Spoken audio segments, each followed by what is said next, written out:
Hola chicos, ¿qué tal? ¿Cómo les va?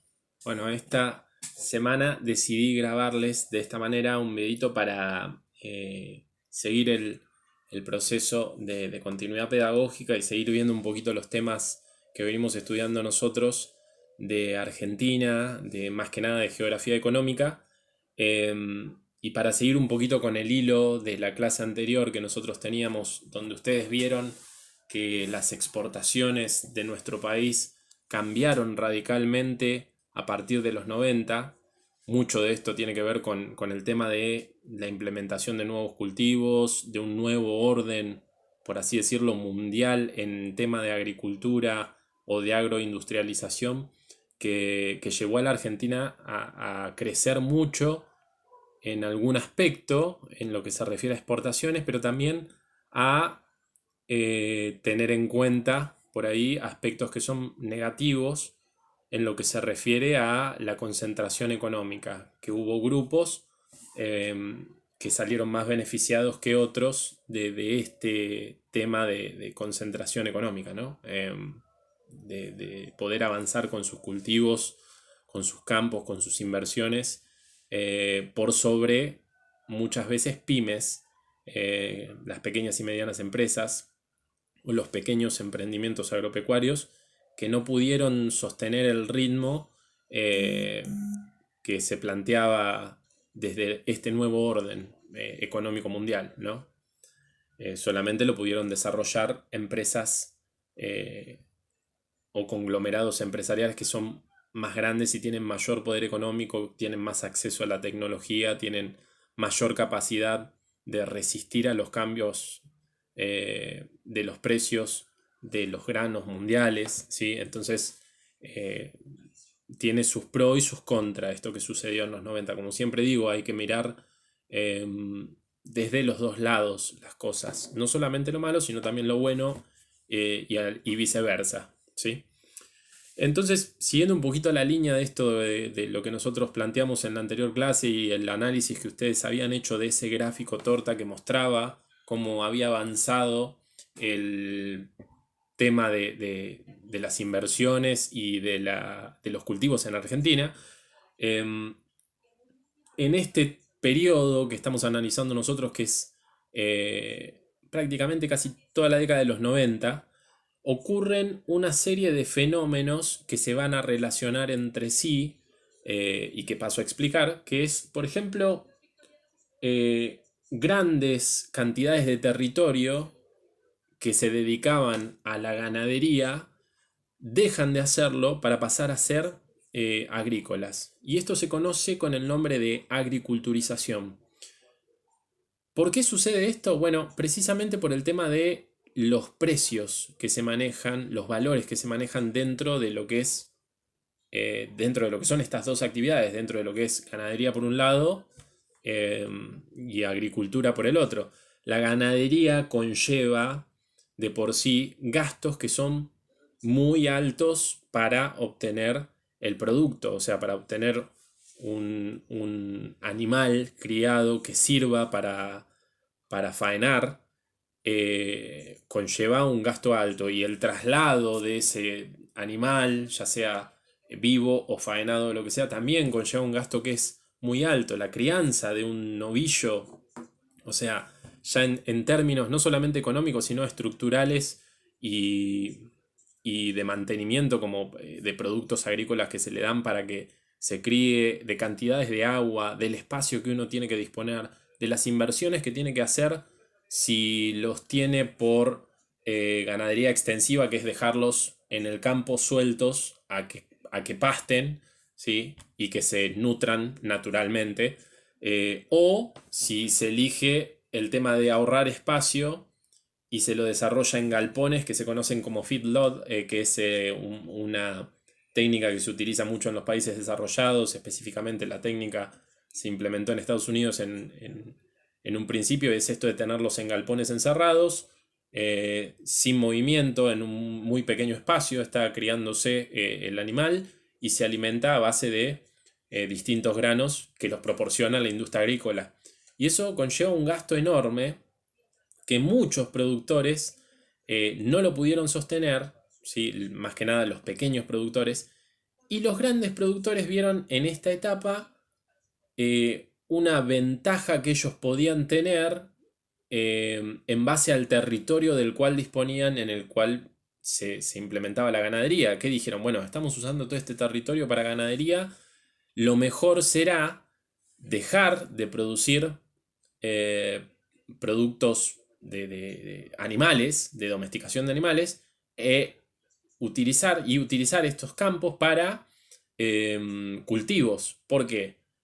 Primero porque es mucho más barato el tema de cultivos que criar animales, como recién analizamos, y después por el tema de los precios a nivel mundial que se empezaron a manejar. Los granos, en la década de los 90, el boom de la soja que explotó, empezó a ser mucho más redituable, a valor dólar, siempre hablando, que criar animales, faenarlos y venderlos, con todo lo que eso implicaba. O sea, el cultivo tenía solamente una serie de procesos que es preparar el campo, tener la maquinaria para plantar semillas, para cultivar y cosechar. Y después eso se procesaba en otro lado. Ejemplo, China. ¿Sí? Los granos que se sacaban de soja se procesaban en otros lados, se vendían en otros lados. Era un proceso mucho más acotado que el tema de ganadería, y era mucho más redituable por el precio dólar y por lo poco que se gastaba y por lo mucho que se obtenía, ¿sí? De las ventas al exterior. El mercado mundial en esto, por supuesto que colaboró porque explotó el boom de los granos, de los super granos alimenticios como es el de la soja. Entonces se beneficiaron totalmente con esto los grandes productores, más que nada, ¿sí? Siguiendo la línea de esto de que los pequeños productores sufrieron estos cambios porque no pudieron mantener sus campos. Las grandes empresas se los compraron, se aprovecharon de la baja de precios inmobiliarios que se vieron en el mercado por el tema de que la gente necesitaba de algún sustento económico para sobrevivir y no le quedaba otra que vender sus campos o su producción o lo que fuera a las grandes empresas. Así que se volvió a acá concentrar la economía con este hecho. Nombré la agriculturización entonces, que viene a reemplazar a la ganadería. Es el reemplazo de la ganadería por el tema de los cultivos que se vienen desarrollando mundialmente, incluso hasta hoy en día. El otro proceso que tiene que ver con esto es el de la pampeanización. La pampeanización es el hecho de que comenzaron a avanzar las áreas agrícolas que se estaban utilizando en la región pampeana, compuesta por Buenos Aires, La Pampa, una parte pequeña de Córdoba, una parte de Entre Ríos, una parte de Santa Fe. Esa es la región pampeana que nosotros tenemos desde primaria, ustedes la conocen, la tienen armada. Lo que se hacía en esas provincias, en esas regiones, se fue expandiendo al resto de los territorios provinciales de otras provincias que no eran pampeanas, o sea, que vendrían a ser del área extrapampeana. ¿Se entiende? Entonces, pampeanización se le llamó a eso, que el resto de las provincias que no pertenecían a la región pampeana, a Buenos Aires, a La Pampa, a partecita de Entre Ríos, partecita de Córdoba, partecita de Santa Fe, empezaran a reproducir el sistema agrícola de la década de los 90 porque notaban que había beneficios en ello. Entonces adaptaron su territorio a eso, tuvieron que adaptarse con inversiones económicas que, como vuelvo a repetir, hace un ratito lo dije, solamente pudieron afrontar los grandes conglomerados empresariales o los grandes empresarios porque son los que tenían plata para invertir en ese tipo de cosas, ¿sí? De tecnologías y de insumos y de lo que fuera. Los pequeños productores quedaron prácticamente afuera de esta vida. Y entonces se desata esto de la pampeanización, ¿sí? Y seguido de esto, el modelo que van tomando esas provincias o esos sectores, regiones extrapampeanos que no pertenecían a la región pampeana, es el de la sojización. Precisamente lo que estalla en los 90 es este modo de producir soja al por mayor, y cualquier campo se convertía en sojero por la cantidad de ganancias a precio dólar que les brindaba a los productores. Imagínense que había un desfasaje entre el precio dólar y el precio del peso en algún momento después de los 90, cuando empezó a devaluarse, y eso generó también una, un aluvión, se podría decir, de empresarios que se volcaron hacia el tema de producción de soja, y que estos campos de la región pampeana, que antes producían una variedad bastante apreciable, bastante grande de granos, ¿sí? Para el mundo, para el mercado mundial, se transformen en sojeros. O sea, que no haya otro cultivo que ocupe tanto espacio como la soja. Si bien se producen otras cosas, o sea, no es que esto, a ver, no es solamente que producimos soja, claro, pero sí la mayoría de los campos pasó a producir esto, con, como dije al principio del video, con ventajas y desventajas, con un lado bueno, un lado malo. Sí, producimos esto a costa de que nos insertamos a nivel mundial, eh, aumentamos las reservas si es que se seguía manteniendo las retenciones sobre eso, crece el sector agropecuario, crece la agroindustria, puede crecer algún empresario que invierta en esto, sí, hay posibilidades en el mercado, tenemos un gran terreno para hacerlo, sí, perfecto. El lado B, el lado malo, es que hay un montón de gente que no se integra a eso porque no tiene los insumos, no tiene el terreno, no tiene los medios para hacerlo, y hay un sistema económico que no permite tampoco que se integre esa gente que queda afuera de otra manera. Entonces pasan a ser otro sector, o pasan o caen en la pobreza, o lo que fuera, ¿no?